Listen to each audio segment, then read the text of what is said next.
Hello everyone, welcome back, and you are watching my YouTube channel Technical World. iOS 15.1 stable version is out. iOS 15.1 major bugs solved. Today in this video, I'm going to show you how to fix iOS 15.1 battery and overheating issue. So without wasting any time, let's get started, and before start, please don't forget to subscribe.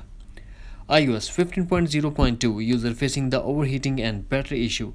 In iOS 15.1, you should change this setting to save battery life.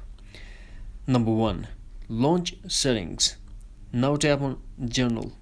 Here we have to tap on Background App Refresh and tap again Background App Refresh and turn off Background App Refresh.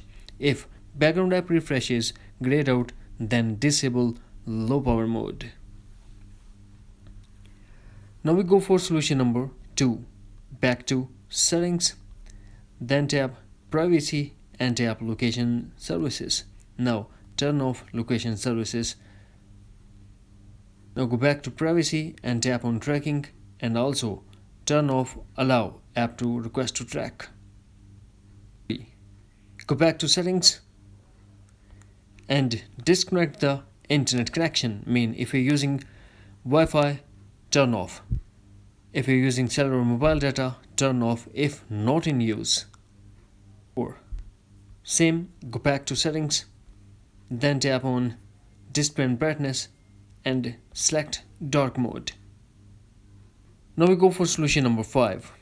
Go back to settings, then tap on general, scroll, find and tap on transfer or reset iPhone and tap reset all settings. This process will delete all your customized setting to default setting, but no data or media will be deleted.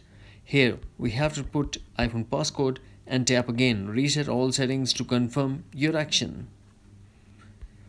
Finally, we go for solution number 6.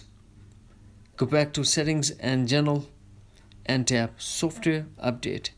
Now update your iPhone to a latest iOS version. That's it. Hopefully friends, you found this video helpful, so please don't forget to subscribe, like and share with your friends and family. Thanks for watching. Take care. Bye bye.